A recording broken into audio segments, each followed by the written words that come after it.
como falta.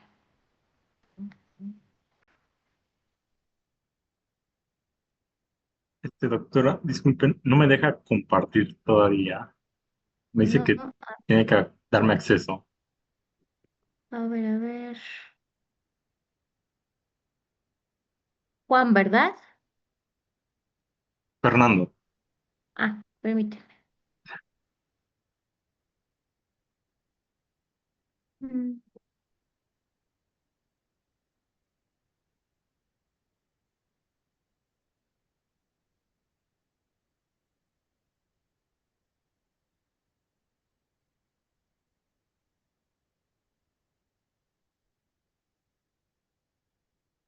A ver, ¿ya puedes?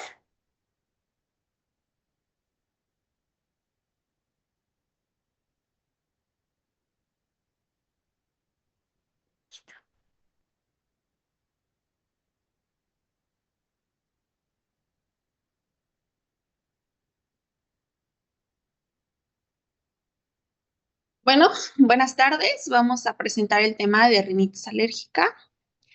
Y pues para iniciar, voy a darles una pequeña introducción sobre el tema. ¿Podrías cambiar la diapositiva, por favor? Ok. Este es un trastorno inflamatorio de la mucosa nasal que pues es inducido por inmunoglobulina E tras la exposición de nosotros hacia un alérgeno. En la imagen podemos notar cómo los cornetes se inflaman y hay mucha secreción nasal, principalmente en el cornete inferior. ¿Y cuál es el pronóstico de esta enfermedad? Pues desde la primera em, aparición que tiene, se va a ver aumentada su intensidad en cuanto a tras la exposición de alérgenos.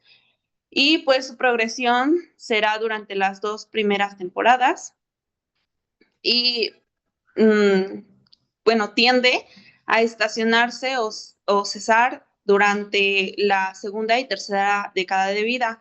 Sin embargo, no va a ser como la detección o lo último de la enfermedad, si simplemente solo va a como disminuir un poquito o va a ceder. En cuanto a su clasificación, bueno, pues antes se clasificaba como estacional, que se daba principalmente en la época de polinización por medio del polen, que era por mayo, junio, y su segunda clasificación era la de perenne, que era por medio de ácaros que encontrábamos en las camas, en la almohada, peluches en los que estaban en contacto o cosas así, por humedad. Y ocupacional, esta se debía por harinas, principalmente pues los panaderos, animales o químicos, las personas que eran granjeros, también este, como el polvito del maíz, frijol o así, este, se daba. Después la OMS, junto con la ARIA, que pues eh, bueno, fueron más como específicos mediante a la duración y la severidad. Esta se clasificó en intermitente y persistente. Intermitente se puede, bueno, es cuando se ocasiona o aparece menos de 4 días durante una semana por 4 semanas seguidas. O persistente, que puede ser más de 4 días en la semana y más de 4 semanas seguidas. En cuanto a la severidad, se encuentra leve, moderada y grave. En la leve, calificaba la calidad del sueño, si este sueño era normal, si no afectaba la vida diaria, no afectaba el trabajo, la escuela, y pues si los síntomas no eran tan molestos. En la moderada se debía principalmente a 3 puntos, que era molesto en la calidad de sueño, afectaba la actividad cotidiana y también aparecían algunos síntomas. Había síntomas presentes, pero no tan graves. Y en la grave, que se califica con una calidad de sueño anormal, una afección a la actividad diaria, afección al trabajo, a las actividades de trabajo o de escuela, y también pues ya síntomas molestos como pues congestión muy marcada. Ok, entonces principalmente la puedes dividir en estacional, que va a ser ciertos periodos del año, por ejemplo en primavera o en invierno también, cuando hay fresnos, cuando hay pinos, por los pólenes, ¿ok? Y hay pacientes que la pueden tener todo el año, que todo el año parece que están enfermos, pero no es como tal un resfriado, simplemente es porque hay ácaros en su casa y tienen alergia a ello. Y la ocupacional también está bien. Y la clasificación de la área también está bien. Ok. En cuanto a su etiología, bueno, pues esta tiende a ser una predisposición genética, principalmente por la síntesis en un aumento de IgE, y pues también se aparece por la respuesta del huésped ante a determinadas condiciones ambientales. Estos son los factores externos, como ya habíamos comentado, ácaros, pólenes, y a condiciones sociosanitarias, que son como pues la limpieza que tenemos en nuestra vida cotidiana, nuestra vida diaria. Y bueno, yo lo clasifiqué como en cuatro tipos, que es la contaminación atmosférica. Esta puede ser una desviación de la respuesta inmune de inmunoglobulina E, y esta se aparece del 10 al 40% de los casos. También una polución interna de las causas, como tabaco, estufas, madera, formaldehído o incluso al aire acondicionado, principalmente por las partículas. Y la sensibilización, que produce una sensibilización a neumoalérgenos. Eh, la otra parte de la etiología, consideré la historia familiar y hábitos. Pueden ser antecedentes de atopía paterna, abandono precoz de la lactancia materna, que también nos lo mencionaba la bibliografía, o incluso padres fumadores.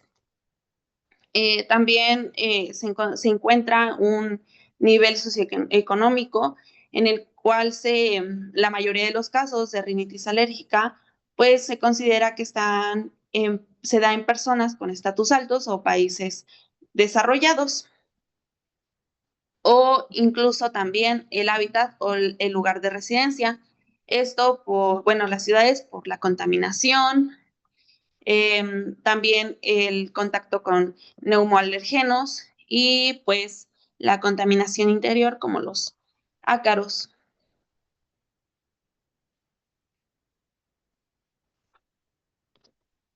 En cuanto a los neumoalergenos, pues esto debemos considerarlo dependiendo de la zona en la que nos encontremos.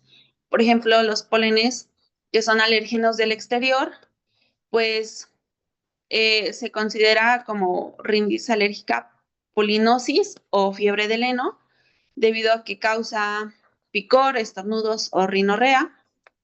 Gramíneas, que es la profilina, bueno, contienen profilina que bueno, realiza una reacción al combinada. Y también los hongos o mohos, por las esporas y los micelios. Estos principalmente causan obstrucción nasal. Los ácaros, que pues son los principales causantes del 50% de rinitis alérgicas. Las mascotas, como perros o gatos, al tener contacto con ellos.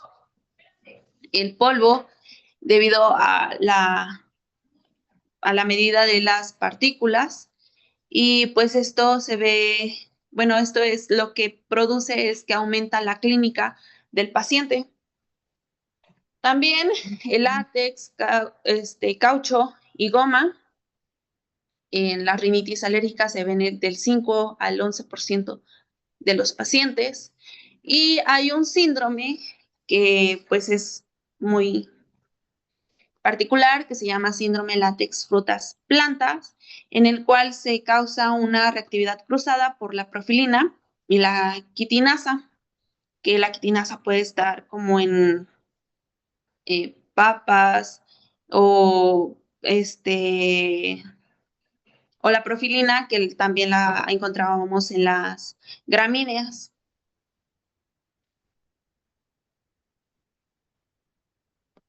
En cuanto a su fisiopatología, bueno, pues como ya se lo había mencionado anteriormente, es un desequilibrio entre bueno, no lo había mencionado, pero es el desequilibrio produce la síntesis de la inmunoglobulina E. Este desequilibrio se da principalmente en los linfocitos del tipo 1 y 2. Y bueno, el aumento de TH2 es el que produce un aumento o un incremento en la síntesis de inmunoglobulina E. Aparecen dos etapas. La primera es la desensibilización, en la cual se refleja en la exposición al alergeno a células dendríticas y macrófagos.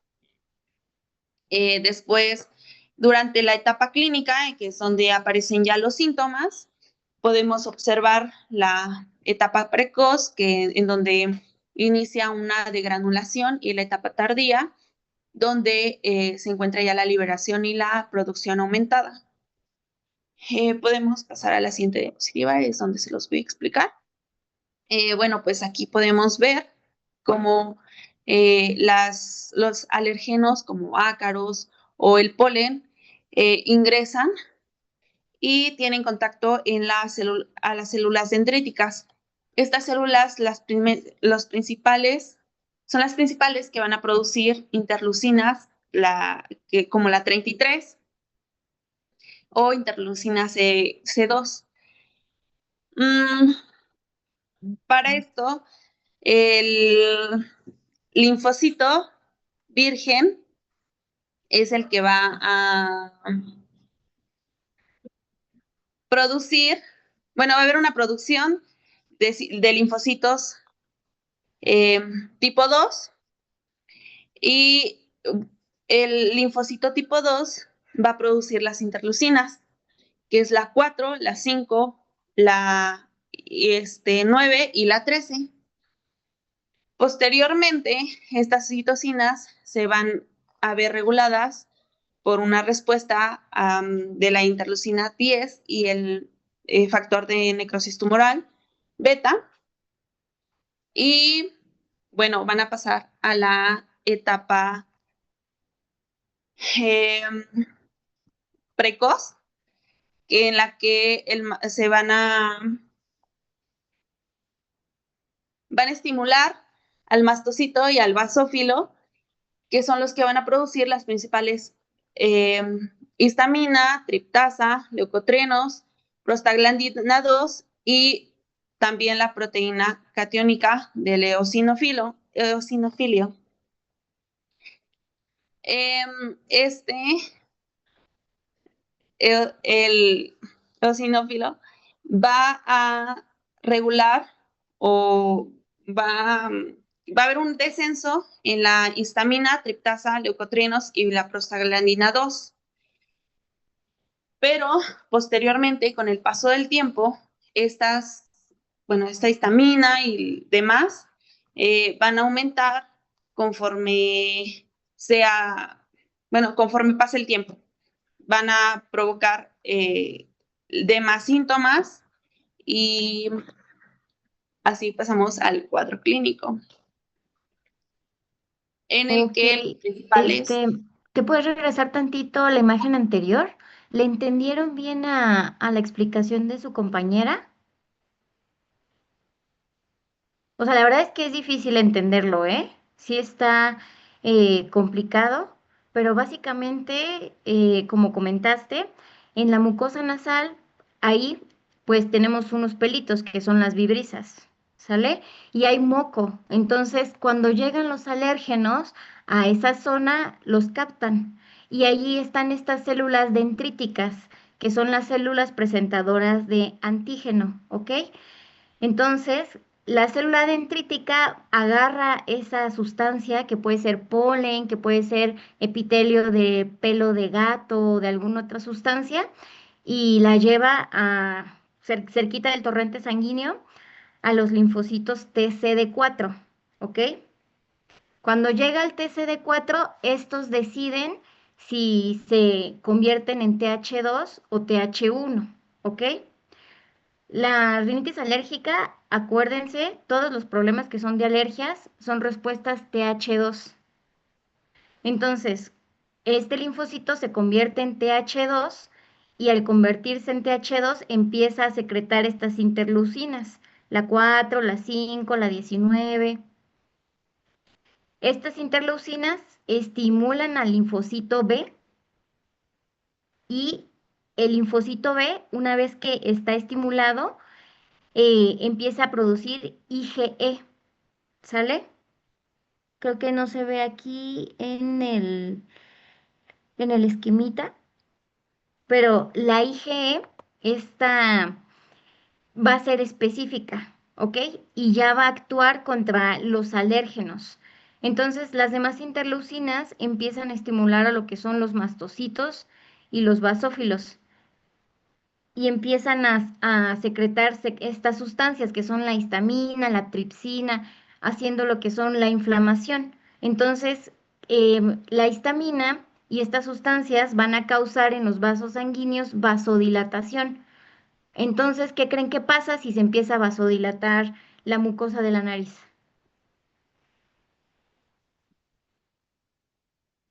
¿Qué síntomas pasan? Escurrimiento nasal, Escurrimiento nasal, ¿qué más? Obstrucción. Obstrucción, ¿ok? ¿Qué más? estornudos, Los estornudos, nos van a dar estos síntomas, ¿ok? El prurito, eso es muy característico de la rinitis, ¿ok? Entonces, esta parte de la fisiología es muy importante, realmente es más para cuestión académica en cuanto a los exámenes, ¿sale? Esta es la fase inicial. Y después, tras unos minutos, es cuando ya empiezan los pacientes, después de otra exposición, con los síntomas. Y la fase tardía se presenta de 4 a 8 horas después, ¿vale? Entonces esto sí, apréndanselo mucho, se los van a preguntar mucho en sus exámenes más adelante y qué tipo de respuesta es, si es TH2, si es TH1 y qué tipo de inmunoglobulina es, ¿sale? Bueno, vamos a continuar. Como veíamos en el cuadro clínico, pues los principales síntomas son estornudos en salvas, que pues son estornudos repetitivos en un mismo momento, rinorrea acuosa, eh, obstrucción nasal bilateral o alternante, puede ser una o las dos narinas, prurito nasal, este puede ser palatofaringeo, igual pues ocular o ótico, hiposmia o anosmia inclusive, y la hipogeusia. Y pues también tiene cierta relación en cuanto a la clínica con el asma, pues puede aparecer tos recurrente, esta puede ser de tipo crónica y espasmódica, una bronquitis de repetición, o igual puede haber como este tipo de coexistencia en el cual en cuanto a las cifras, el 80% de los pacientes con asma tienen rinitis alérgica y del 20 al 40% de los pacientes con rinitis alérgica tienen asma, puesto que es como lo mismo, sin embargo que la rinitis alérgica se enfoca un cuadro clínico como más, mm, Arriba. ajá, en la parte de arriba, y el asma pues ya viene a partir de todo lo respiratorio como bronquios y todo lo demás. Ok, lo que les está diciendo su compañera Mariel es muy cierto. Miren, realmente hay algo que se llama marcha atópica. No sé si lo vas a hablar más adelante, No. ¿no? Bueno, la marcha atópica es una marcha, por así decirlo. Son diferentes fases en las que se empiezan a presentar los problemas de alergias. En primero es cuestión de dermatitis. ¿Se acuerdan de las células dendríticas que vimos hace un momento? Ahí tenemos en todo el cuerpo, ¿ok? Entonces, en la piel también hay unas. Entonces, estas células, cuando captan algún alérgeno, que pueden ser talcos, perfume, alguna sustancia, igual hacen la misma respuesta. Entonces empiezan a presentarse lo que son ronchas, empieza a presentar en los bebés las dermatitis del pañal, ¿ok? Si eso sigue y el pequeñito no es tratado, evolucionamos a cuadros en la niñez que son rinitis alérgicas, ¿ok? Y si eso continúa o se exacerba más, este cuadro puede llegar a asma alérgico, ¿ok? El asma y la alergia van mucho de la mano porque la vía respiratoria, nosotros para estudiarla la dividimos en sistema respiratorio superior, intermedio e inferior, ¿no? Las vías respiratorias. Pero realmente están conectadas estas vías y estos mecanismos de alergia son las mismas enfermedades, pero a diferentes niveles, ¿ok? Entonces sí, es verdad, sí se asocian muchísimo. Y en cuanto a los síntomas, cuando les pongan alguna pregunta, algún examen o así, les van a poner casos que son muy similares, ¿ok? Entonces, ¿cómo podemos diferenciarlo de un proceso infeccioso? Pues uno, fiebre, ¿vale? Los resfriados llegan a tener fiebre y las rinitis no tanto.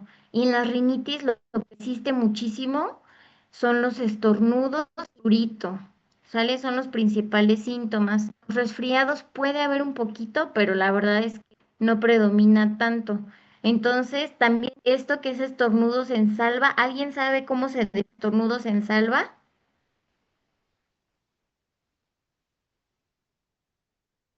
Por ahí algún valiente que sepa, si no, pregúntele a Tengo entendido que Consecutivos son sin como repetición. repetitivos. exactamente.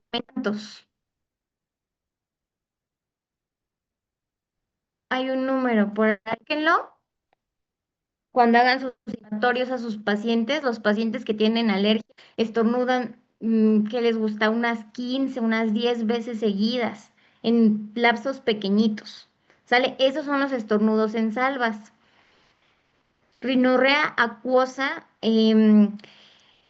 la rinorrea puede ser anterior o posterior, ¿sale? Nunca han escuchado por ahí, todos tenemos un compañero que está todo en silencio y se escucha el moquito que se lo está pasando, porque es posterior esa rinorrea, entonces llegan a tener goteo postnasal.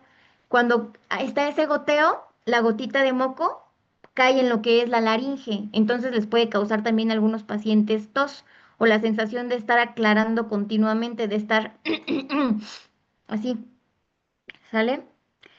Obstrucción nasal bilateral o alternante. Los cornetes son unas estructuras que están en el interior de la nariz y estas estructuras, imagínenselo como un colchón, por así decirlo, van creciendo y tienen un ciclo. Esto se llama ciclo nasal. Esto pues es un poquito más avanzado, no es necesario que lo conozcan, pero se turnan, ¿sale?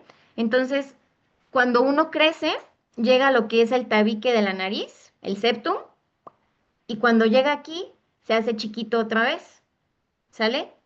Y cuando esto pasa, ahora el del otro lado, crece, toca el tabique y se hace pequeño nuevamente. Entonces siempre se están intercalando, ¿ok? Por eso es normal que tengas una nariz tapada y la otra no. Pero en pacientes que tienen procesos de alergia, la mucosa que recubre a los cornetes se hace hipertrófica, se hace más gruesa. Y en ellos a veces pueden tener también hipertrofia de hueso o del tejido que está ahí y crecen. Entonces están mormados de los dos lados. ¿Sale? El prurito igual está muy bien ocular. Es muy frecuente que se asocie porque la nariz pues está conectada con los ojitos por el drenaje de las glándulas lacrimales, entonces también se llega a presentar mucho. Y posmeguanosmia, ¿se acuerdan dónde tenemos nosotros las terminaciones nerviosas del nervio olfatorio? Sí, en la parte superior de la cavidad nasal. Exactamente. Entonces, para que nosotros podamos percibir algún olor, las partículas odoríferas tienen que estar mezcladas en el aire y estas cuando llegan a la nariz suben hasta arriba, ¿ok? Entonces, si estamos congestionados y tenemos ahí un exceso de moco, pues no van a subir esas partículas. Por eso llegamos a presentar lo que es hiposmia, que no llegan a oler nada. A diferencia del COVID, eso fue algo diferente porque ahí sí hay destrucción de esas dendritas, entonces ahí sí la hiposmia era por otras causas, pero normalmente por esto se da en la cuestión de la rinitis. Hipogeusia también se puede ver asociado porque el sentido del gusto se asocia un poco con lo que es la percepción de los olores. La tos es por lo que también les mencioné, esa gotita que puede caer a nivel de la laringe porque hay un goteo postnasal. Y bueno, esto ya lo habíamos mencionado, bronquitis de repetición, porque igual es más o menos similar a lo mismo, pero en diferentes niveles. ¿Dudas de esto? ¿No? Perfecto, listo, continuamos. Bueno, les voy a mencionar el diagnóstico, puesto que mi compañero, pues más adelante les va a hacer mención también de un diagnóstico por parte de las guías. Sin embargo, esto lo encontré en los libros. El diagnóstico, pues, consta de procedimientos morfológicos que, pues, pueden ser las biometrías de secreción nasal con valoración de la presencia de eosinófilos, basófilos, neutrófilos y, pues, células cilioprotectoras. También las biopsias nasales del cornete inferior con estudios de microscopio de luz o electrónico. También hay diagnóstico por inmunoquímicos. En esta se busca la determinación sérica de la IgE, esto mediante pruebas de radioinmunoabsorbencia y el estudio de las secreciones nasales con determinación de IgE y mediadores bioquímicos. En cuanto a la identificación de alergenos, se pueden realizar pruebas de radioabsorbencia, RAS, en suero y secreciones nasales, o determinación de anticuerpos de IgE, IG4, mediante pruebas de inmunoterapia. También el estudio de leucocitos liberadores de histamina y otros mediadores, y pues las pruebas para anticuerpos de tipo IgG, IgA, IgM contra alergenos en suero y secreciones nasales. Y pues para el tratamiento, lo principal o lo que todo es recomendado para la población en general es evitar el alergeno y pues algunos lavados nasales. Sin embargo, bueno, se utilizan corticoides tópicos como la budesonida, uroato de fluticasona, mometasona y triamcinolona. También no son como muy ocupados actualmente o no son como la primera opción en cuanto al tratamiento, pero pues sí. Y también, bueno, se ocupan los antihistamínicos orales, principalmente los de segunda generación, que es la evastina, y la tercera generación, que es la levocetiricina, desloratadina, rupatidina y pues algunos locales que pues no tienen el mismo efecto que los anteriores, pero pues también son utilizados como la acetalastina y la levocabastina. Antes lo que se ocupaba o lo que actualmente también se ocupa mucho es la loratadina, sin embargo, pues ya ha sido como más cambiada por otros antihistamínicos que pues son como más modernos, por decirlo así. ¿Sabes por qué pasó eso? ¿Por qué lo cambiaron? No. ¿Alguien sabe?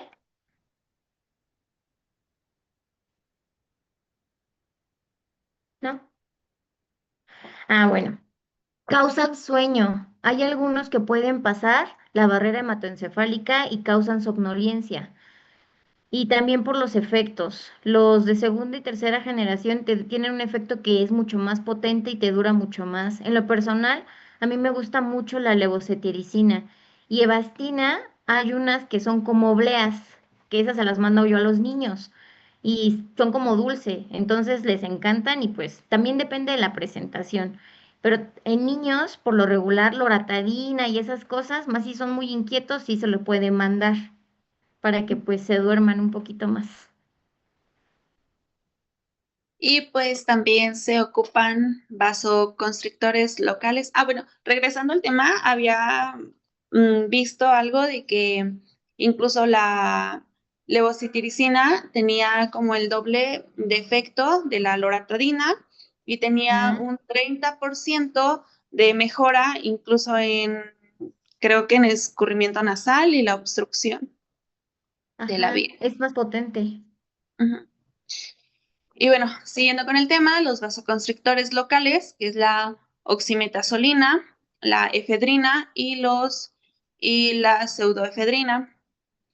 Estos bueno, tienen tolerancia, bueno, causan tolerancia y pues no se pueden utilizar mayor de 7 días, ni tampoco más de 2 veces al mes.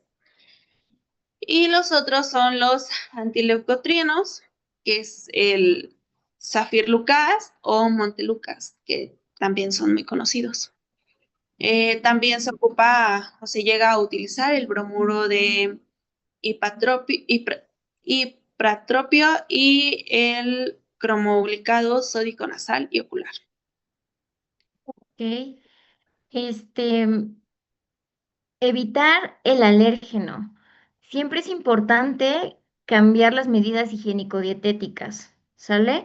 La alergia la van a seguir teniendo mientras estén expuestos a la gente. Entonces, ¿qué hay que decirles? Uno, lavar la ropa de la cama al menos cada tercer día y tiene que ser con agua caliente. No sé si por ahí alguna vez escucharon que en el ENAR alguna vez alguien hizo una pregunta que decía ¿cuánta temperatura para que se murieran los ácaros? Por ahí parece chiste. Ah, mire, por ahí alguien ya contestó 55 grados, la doctora Brisa. Sí, esa pregunta sí fue real. Entonces, sí, lavar las cobijas con agua caliente al menos cada 3 días, no fumar, quitar las plantas que hay en el interior de la casa, porque las plantas, cuando las regamos, pues pueden tener ahí hongo, sale un honguito. Entonces, esa partícula, esa espora también puede causar rinitis alérgica. Evitar el contacto con animales que puedan causar la alergia. Por ejemplo, perros, gatitos, que no duerman en el interior de la casa de la persona. La contaminación también. Entonces, todas esas medidas hay que ser muy franco con los pacientes. Incluso hay algunos quienes tienen que modificar las dietas. ¿Sale? Pero igual eso es como que ya otra onda. Y los lavaditos nasales. Existen muchísimos tratamientos para que se hagan lavados. La realidad es que todos nos deberíamos de lavar la nariz, pero pues eso a la larga también la reseca, porque las soluciones nasales tienen sal. Entonces estas soluciones pueden resecar la nariz y después tenemos problemas de sangrados. Entonces lo de los lavados sí está súper bien porque limpia las partículas que pueden causar la rinitis alérgica, también ayudan a barrer el moco y desinflaman, pero igual estos se tienen que mandar en casos como que muy puntuales. En cuanto al tratamiento con los corticoides, sí está bien. Esto se tienen que mandar por ciclos, ¿sale? La administración de estos corticoides tópicos no tiene ningún efecto sistémico. Su función nada más es tópica en la mucosa de la nasal, en la mucosa nasal.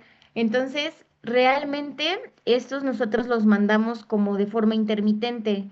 Este tratamiento lo mandamos en conjunto con las vacunas. ¿Vas a hablar un poquito de las vacunas más adelante o no hablan de Me vacunas? parece que mi compañero va a hablar sobre las vacunas.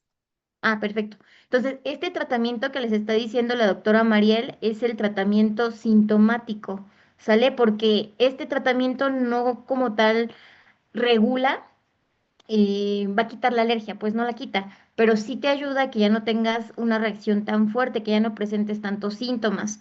Entonces, la budesonida, la mometasona, fluticasona, estos medicamentos, cuando los mandamos con uso de sprays, por lo regular se mandan después de los lavados nasales.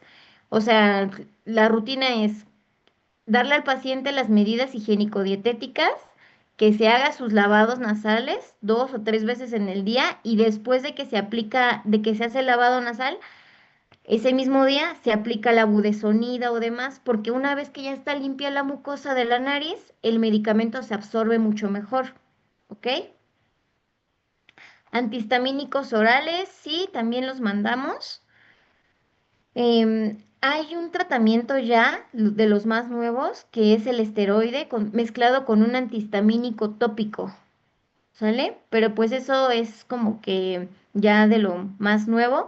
El bromuro de ipratropio, ¿para qué lo mandan? ¿O para qué se usa? Es para la rinorrea. ¿Vale? Porque hay muchos pacientes que su rinitis no tiene tanta congestión, por así decirlo, que ellos tienen más escurrimiento. Entonces el bromuro de ipratropio ayuda en esos casos. También el cromoglicato sódico. Y respecto a los vasoconstrictores, 7 días es mucho tiempo. Lo ideal son 3 días, ¿sale? Porque, ¿alguien sabe por qué?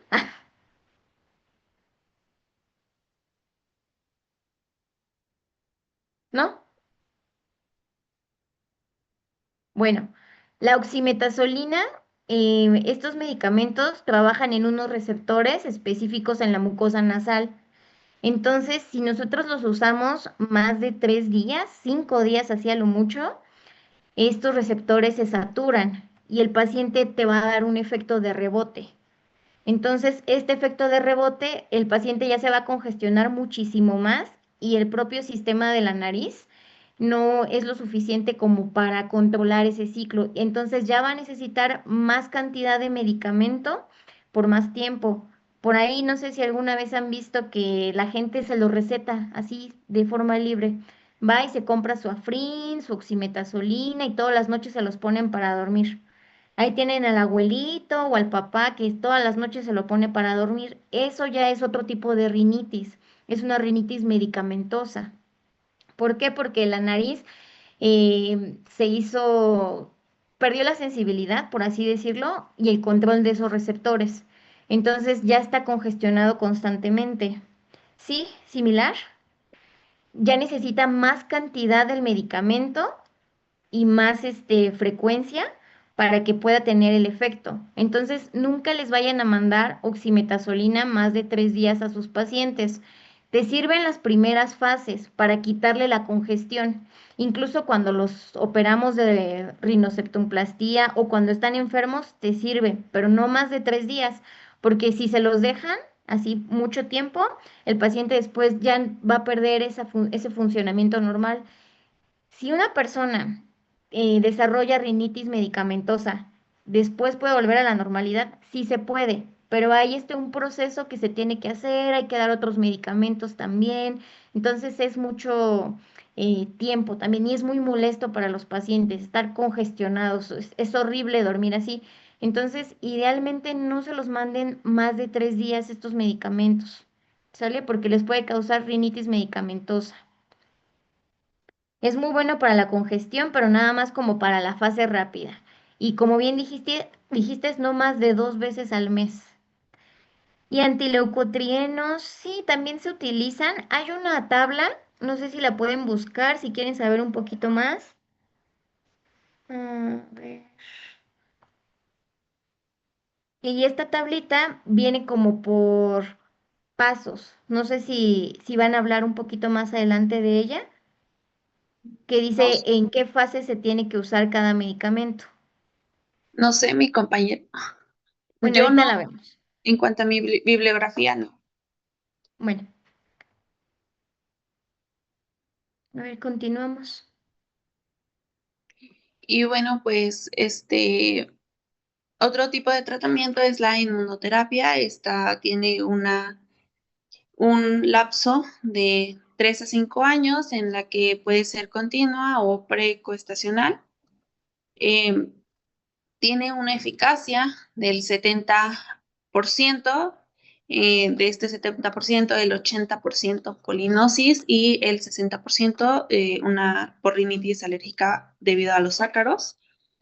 Y pues también, bueno, consiste en la aplicación de tabletas de alergenos en los que en unas 18 a 20 horas va a durar como este efecto en la mucosa oral.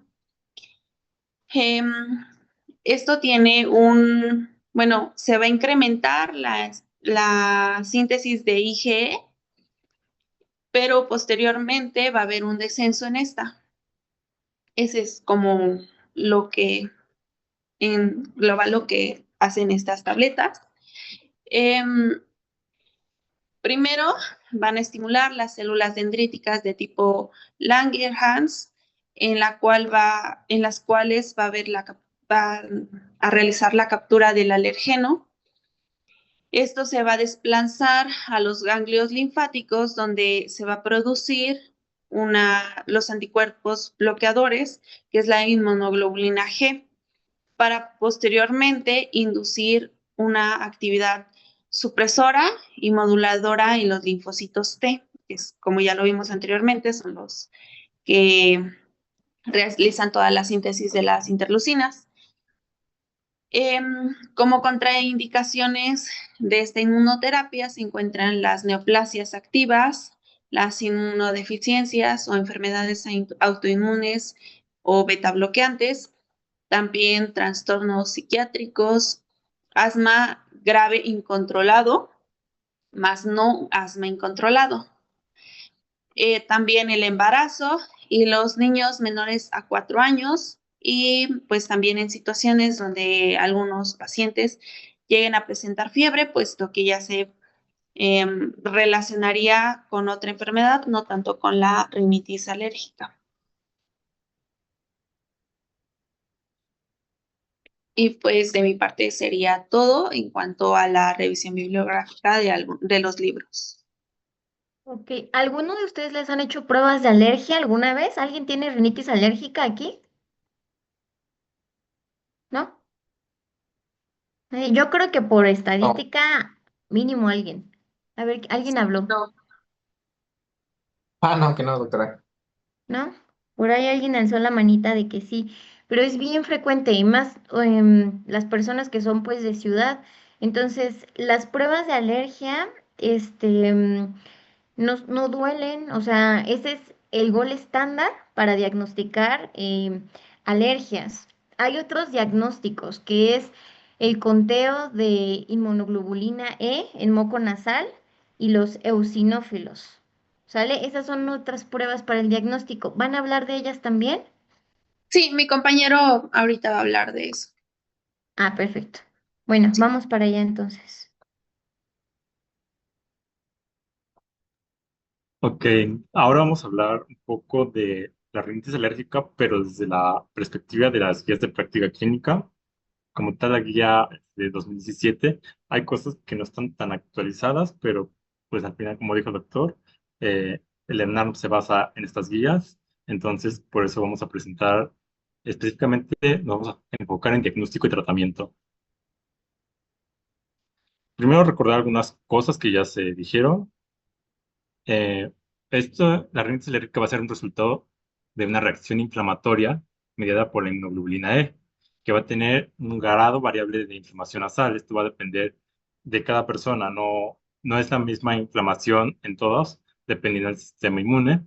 Esto va a ser una reacción a los alérgenos. La guía de práctica clínica les menciona cuatro en particular, que son las heces fecales, los ácaros, el epitelio de animales como perros y gatos y partículas de cucarachas.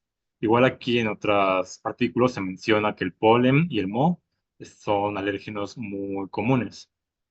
Entonces, lo que ya se había dicho, que es una respuesta de hipersensibilidad tipo 1 a un alérgeno inhalado.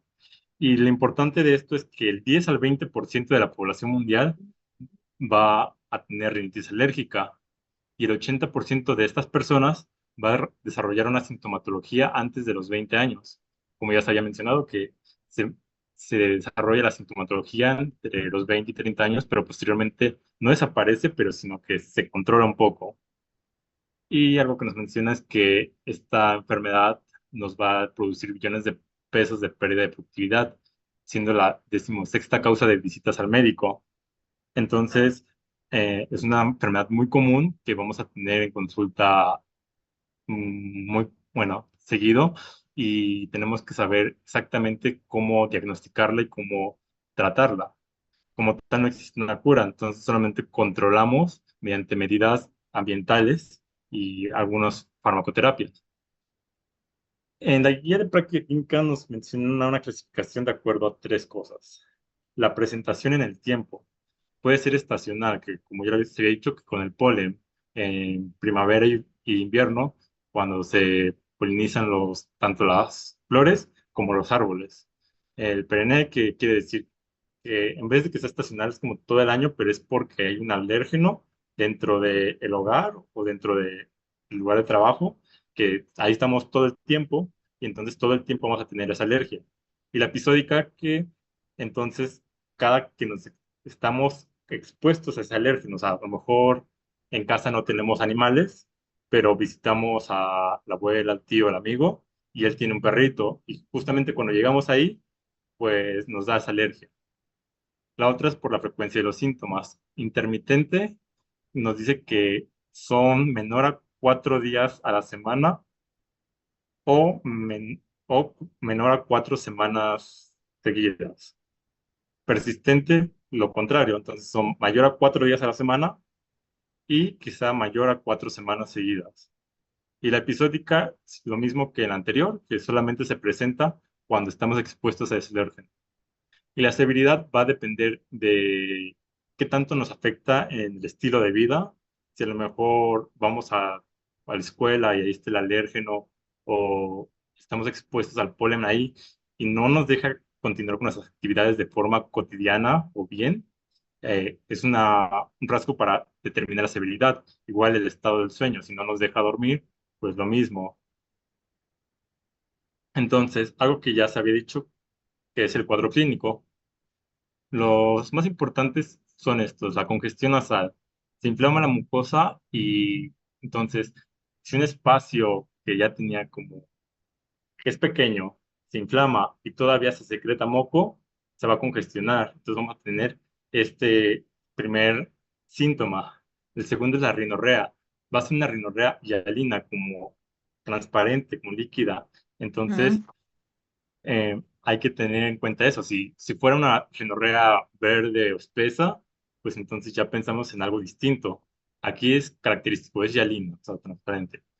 Los estornudos, ya se habían mencionado, igual una sintomatología similar con el asma, pero vamos aquí a compartir los estornudos. El prurito nasal y el prurito ocular. Otras que se pueden encontrar que les menciona como menos comunes, pero también están ahí dentro del cuadro clínico, es el lacrimeo y la hiperemia conjuntival. Pues ya, como se habían dicho hace rato, tenemos una conexión entre la nariz y la conducto lagrimal que nos va a hacer este cuadro. Y la descarga nasal posterior. Entonces, tenemos aquí, se congestionó, hay moco. Entonces tenemos dos salidas. La primera es que la rinorrea, que va a salir por la parte anterior de la nariz, y la descarga nasal posterior, que pues entonces si ya hay mucho moco y tiene que buscar como hacia dónde ir, va a buscar hacia los dos lados, entonces va a salir hacia la garganta. Y ahorita cuando hacemos la exploración, les voy a dar algo que nos dice que hay una descarga nasal posterior. Ahora, si encontramos epistaxis, rinorrea unilateral, un taponamiento nasal unilateral, una cefalea severa o anosmia, estos no son síntomas de rinitis alérgica, son totalmente distintos. Entonces, cualquiera de estos síntomas nos debe hacer pensar en algo distinto, o sea, descartar totalmente rinitis alérgica si es por estos síntomas. Ahora, dentro de exploración física, lo más común que encontremos en consulta es a rinorrea y una inflamación rosa pálida o azulada de la mucosa nasal de los cornetes. Encontré esta imagen que casi no se ve, casi no hay imágenes de inflamación rosa pálido, entonces más o menos y apenas se ve. En otros hallazgos que podemos encontrar en la consulta, como le dije, la grima y la inflamación conjuntival, que les dije que no era lo más común, pero sí se llega a presentar y podemos encontrarlo. Otras son las ojeras alérgicas o oscurecimiento del párpado inferior. Los párpados inferiores tienen una red venosa muy delgada y capilares. Entonces, cuando tenemos los medidores inflamatorios, estos van a congestionar la sangre y va a hacer que nos dé este color como característico en el párpado inferior. Y lo que les había dicho, el aclaramiento de la garganta. Esto va a ser un reflejo de que existe una descarga posterior de el moco hialino. Entonces, eh, aquí esto es lo que vamos a encontrar en la exploración física. Esto es como lo común, si apenas como sí ya está, pero todavía no se vuelve un problema crónico, porque los pacientes hay veces que se dejan con la rinitis y entonces ya hasta que se hartan o se cansan, van a consulta. Y ahí hay tres mm, cosas que podemos encontrar. Uno es el saludo alérgico frecuente. Entonces, cuando van a consulta, cuando están con las personas, siempre hacen como que esto, que ponen su mano en la nariz, como que se rascan, pero es por eso, porque les da comezón en la nariz y intentan como rascarse sin meter lentes, como que tocan la nariz, la punta la levantan. Y eso constante va a generar nuestro segundo signo, que es la línea alérgica, que ese es sobre el dorso de la nariz, igual lo mismo, hacen como un pliegue que a veces se colora por el daño que haya al sistema venoso y a los capilares y se vuelve como una línea como negra, pero es como un pliegue que se forma por el constante roce con la nariz. Y este que no es un signo específico, pero sí llega a aparecer especialmente en niños cuando tienen una rinitis crónica. Era, se lo mencionan a las guías americanas, que es la cara adenoidea. No es específico, pero juntando esto y si hacen una buena historia clínica, pues puede dar diagnóstico de rinitis alérgica. La cara adenoidea es que el adenoides se inflama. Entonces, como que el aire ya no pasa por la nariz y buscan una forma de que siga entrando el oxígeno a los pulmones, pero entonces el cuerpo dice, si la nariz no está dejando entrar el aire, pues hay otra entrada, que es la boca. Entonces hacen como una respiración bucal que entonces meten el aire por la boca y hacen esto, que vuelven el labio superior más corto, los dientes incisivos se vuelven más prominentes y los inferiores se vuelven agrupados. Lo que hace esto es como que hacen como ovalada la boca, o sea, como que para que entre aire y alargan en parte la cara, haciéndola como menos ancha. Entonces, los dientes pues se van juntando, la cara se alarga y así. Ok, mira, Fer, lo de la cara, ¿le puedes regresar esto? Lo de la cara adenoidea no es tan común de rinitis alérgica. Puede llegar a presentarse, sí, porque crecen los cornetes y también la congestión, más aparte, si tienen desviaciones septales, pues no respiran, entonces sí se vuelven respiradores orales. Sí puede pasar, no es tan frecuente. Esto es más de hipertrofia amigdalina, ¿sale? Pero sí se los pueden llegar a poner, o sea, sí cuenta. Lo que mencionaste hace rato de los cornetes es súper bien. Eso fíjate que muchas personas no lo saben, pero sí, los cornetes tienen una coloración rosada, como la mucosa de los labios o de la cavidad oral. Entonces, cuando ustedes exploren a su paciente y vean que tienen los cornetes azulados, así como se ve en esta imagen, casi no hay imágenes, la verdad es que sí, eso te lo reconozco porque es un super signo ese, esa es una perlota. Y también si los ven pálidos, ¿sale? Si se ven los cornetes pálidos o violáceos, es porque hay un efecto en la vasodilatación. Entonces, eso está inflamado, tienen un proceso alérgico ahí. También esto, miren, les voy a mandar una imagen que se llaman puentes nasales hialinos. Si ven ese moquito que está como un hilito, esos se llaman puentes hialinos. Ah, Ese moquito, pues es un moquito que es más espeso de lo normal, entonces eso es muy característico de la rinitis alérgica en cuanto a exploración física, ¿sale? No es como que ya ves un moco ahí, un puente de moco y ya tiene rinitis. No, pero es muy sugestivo, ¿sale? Entonces eso sí está súper bien, lo del lagrimeo también, las ojeras alérgicas por los procesos de vasodilatación y el aclaramiento de la garganta por el goteo que les mencioné, ¿sale? Muy bien.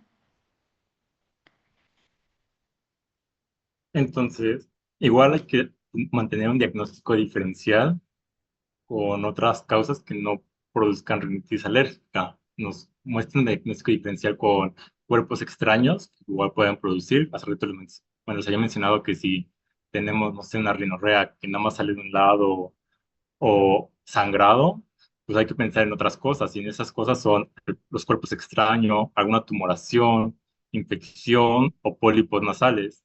Los pólipos nasales mencionaba la guía de práctica clínica que se pueden llegar a aparecer en rinitis alérgica, que no es común, pero cuando hay un proceso muy crónico donde se inflama la mucosa, se agranda y se endurece y producen pólipos, pero no es algo común, es muy difícil que aparezca.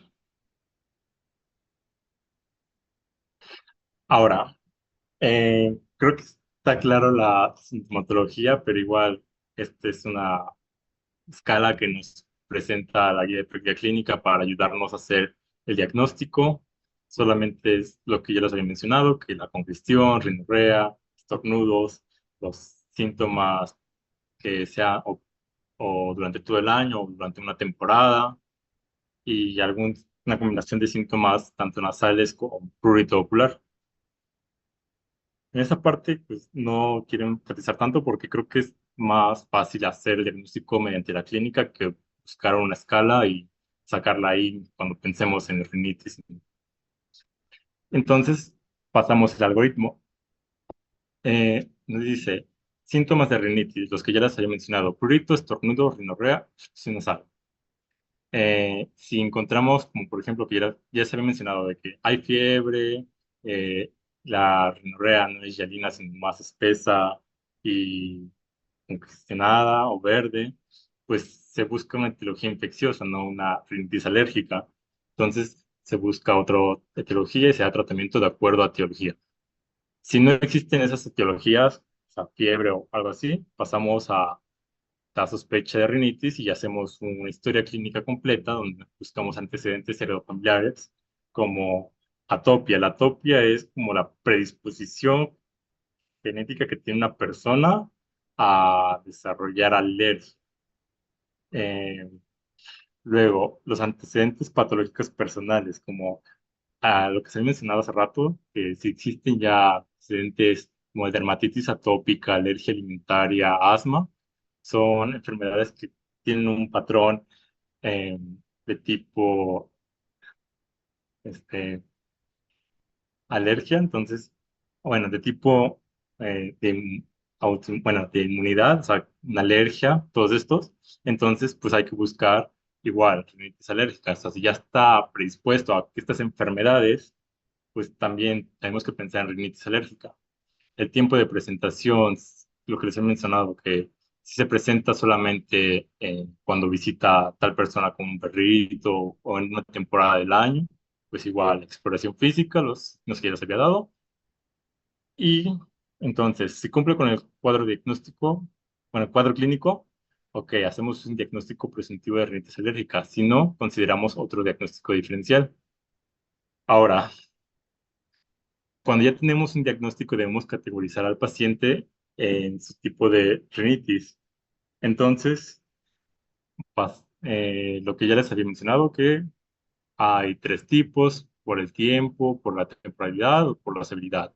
Y aquí ya se inicia un tratamiento empírico. Normalmente lo que nos dice es que no debemos hacer pruebas para confirmar el diagnóstico, sino con nuestro cuadro clínico y nuestra exploración deberíamos ya tener el diagnóstico e iniciar el tratamiento. Pero si el diagnóstico no responde, debemos ya, bueno, de primer nivel se pasa por la primera línea, luego está la segunda línea, y si en la segunda línea ya no se tiene una respuesta, ya se debe de realizar una derivación a otorrinolaringología o a alergología para realizar las pruebas adecuadas.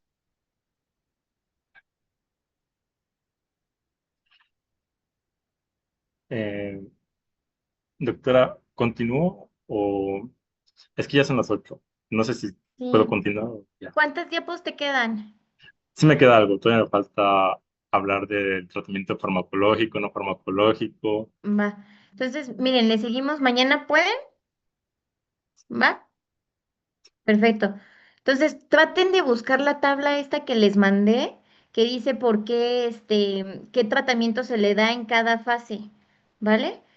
Y nos vemos mañana igual a las 8. Muchas gracias. Bye, Hasta que luego. descansen. Hasta luego, Gracias, doctora. doctora. Igualmente. Bye.